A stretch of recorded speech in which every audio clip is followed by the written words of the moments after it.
नमस्कार। व्याख्यान में आप सबका पुनः स्वागत है। इस व्याख्यान में हम असंधि के पठन पाठन को आगे बढ़ाते हुए पररूप संधि के कुछ शब्दों की सिद्धियां करेंगे। इन शब्दों में प्रथम दो शब्द हैं प्रेजते और उपोषति, जो एंगी पररूपम सूत्र से सिद्ध होंगे। यह पररूप संधि का प्रथम सूत्र है। इस सूत्र की संस्कृत वृत्ति है आद उपसर्गादेंग आदौ धातौ परे पर रूपम एकादेशः स्यात्। इसके अनुसार सूत्र का अर्थ होगा कि अवर्णांत उपसर्ग से परे एंग आदि धातु होने पर पूर्व और पर दोनों के स्थान पर पररूप एकादेश होता है। अर्थात पूर्व पद में कोई अवर्णांत उपसर्ग हो तथा उत्तर पद में कोई ए या ओ वर्ण के प्रारंभ वाली धातु हो, अर्थात ऐसी धातु जिसका प्रथम वर्ण ए या ओ हो, तो ए और ए को मिलाकर ए पर रूप एकादेश होगा तथा ए और ओ को मिलाकर ओ पर रूप एकादेश होगा। यहाँ समझने की बात यह है कि जो पररूप आदेश होता है वह पूर्व और पर दोनों वर्णों के स्थान पर होता है, किंतु होता पर वर्ण के रूप में है। इसके दो उदाहरण हैं प्रेजते और उपोषति। हम पहले प्रेजते की सिद्धि को समझेंगे। सर्वप्रथम हम संधि विच्छेद करेंगे प्रैधन एजते, फिर लिखेंगे इस अवस्था में, फिर जो सूत्र हमने पढ़ा है एंगी पररूपम, इससे हम पररूप करेंगे। किंतु इससे पूर्व हम प्रय और एजते की, जैसा हमने पहले की थी, उपसर्ग और धातु संज्ञा करेंगे। इसको हमने एक ही बिंदु में इस बार लिखा है कि प्रय धन एजते इस अवस्था में उपसर्गः क्रियायोगे सूत्र से प्रय की उपसर्ग संज्ञा तथा भूवादयो धातुवः सूत्र से एजते की धातु संज्ञा करने पर एंगी पर रूपम सूत्र से प्रय के ए तथा एजते के ए के स्थान पर ए एक पर रूप आदेश करने पर प्रय हलंत ए धन जते रूप बना। यहाँ हमने प्रथम बिंदु में ही 3 सूत्र लिखे हैं। पहले 2 वे सूत्र जिनसे उपसर्ग संज्ञा हुई है और धातु संज्ञा हुई है, उसके पश्चात संधि विधायक सूत्र एंगी पर रूपम, और पर रूप करने पर जो रूप बना वह दर्शाया गया है प्रय हलंत फिर ए धन जते रूप बना। दूसरे बिंदु में लिखेंगे वर्णों को मिलाने पर प्रेजते रूप सिद्ध होता है। प्रय हलंत में एक ही मात्रा जुड़ेगी, धन का निशान हट जाएगा, आगे से जते जुड़ जाएगा तो रूप बनेगा प्रेजते। प्रेजते का अर्थ होता है अत्यधिक चमकता है या प्रकाशित होता है। दूसरा उदाहरण है इस सूत्र का उपोषति। यह भी ठीक प्रेजते की तरह इसी प्रक्रिया से सिद्ध होगा। इसका संधि विच्छेद होगा उप धन औषधि, फिर वही उप की उपसर्ग संज्ञा होगी, औषधि की धातु संज्ञा होगी, और फिर एंगी पर रूपम सूत्र से उप के ए और औषधि के ओ के स्थान पर ओ पर रूप होगा। फिर लिखेंगे उप पहलंत ओ धन शति। फिर दूसरे बिंदु में लिखेंगे वर्णों को मिलाने पर उपोषति रूप सिद्ध होता है। यह लघु रूप जो यहाँ पर स्क्रीन पर दिखाई दे रहा है, इसको प्रेजते की प्रक्रिया के साथ लिखकर आप सिद्ध करेंगे। अगले 2 उदाहरण हैं शकंधु और करकंधु, जो एक वार्तिक से सिद्ध होंगे, किंतु उस वार्तिक को पढ़ने से पूर्व हम एक सूत्र पढ़ेंगे संज्ञा विधायक सूत्र, जिसमें टी संज्ञा की जाएगी। इस टी संज्ञा का उपयोग वार्तिक का अर्थ करने में होगा, क्योंकि जो वार्तिक है वह पूर्व पद के किसी एक अचक के स्थान पर रूप नहीं करती, अपितु पूर्व पद के अंत में जो टी होता है उस टी के स्थान पर रूप करती है। टी क्या होता है यह हम सूत्र से समझेंगे, और टी संज्ञक सूत्र है अचौन्त्यादि टी।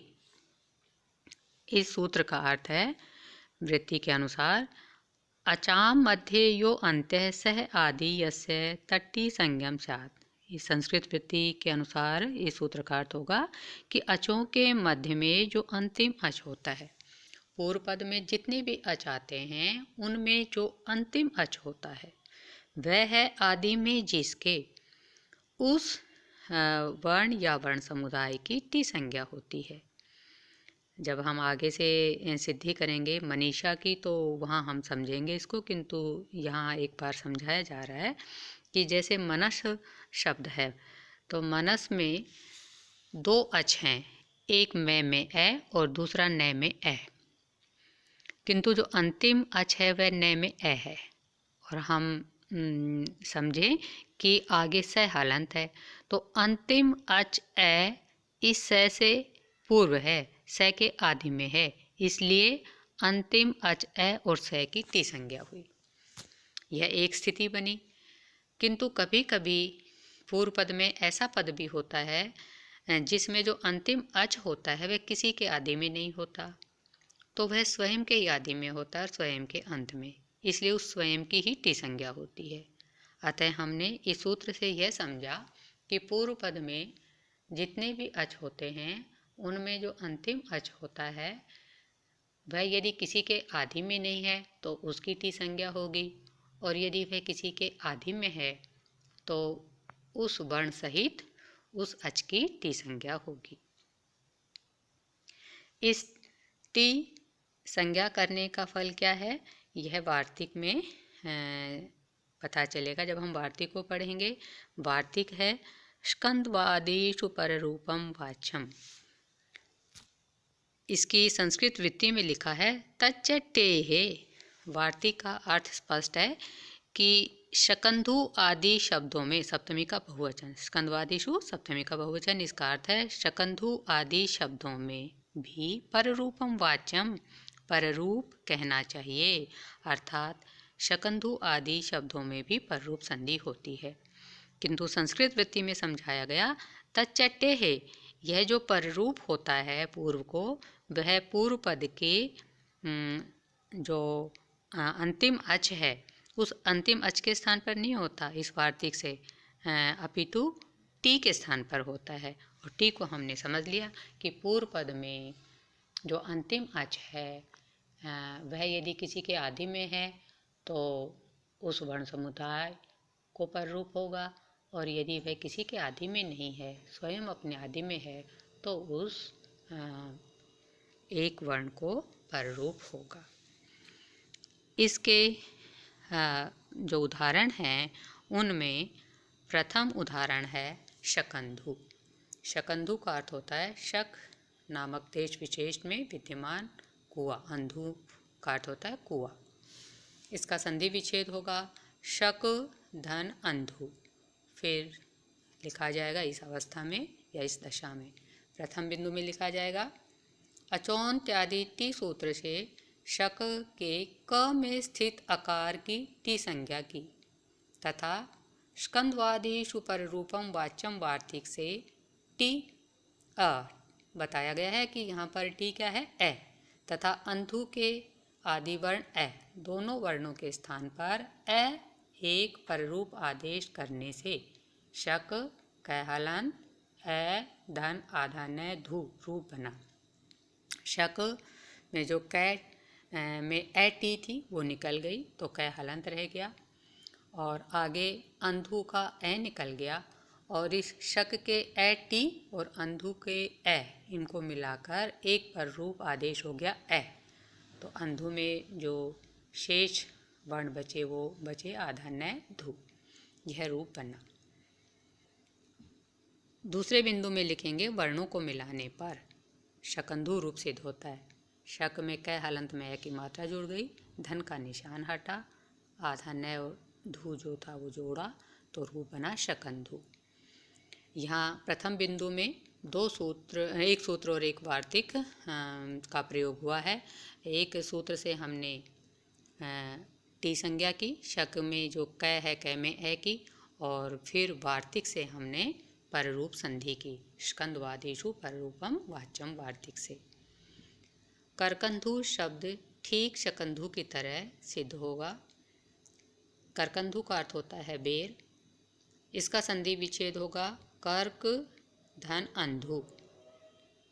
फिर उसके पश्चात वही अचोन्त्यादि टी सूत्र से कर्क के अंतिम जो क है उसमें विद्यमान ए की टी संज्ञा और स्कंदवादिषु पर रूपम वाच्यम वार्तिक से जो ए टी है तथा आगे अंधु का ए है, इन दोनों वर्णों के स्थान पर ए पर रूप आदेश करने से कर्क, कर्क में से ए निकल गया, कै हलन, कर्क का ए और आगे अंधु का ए मिलाकर पर रूप वही ए बना।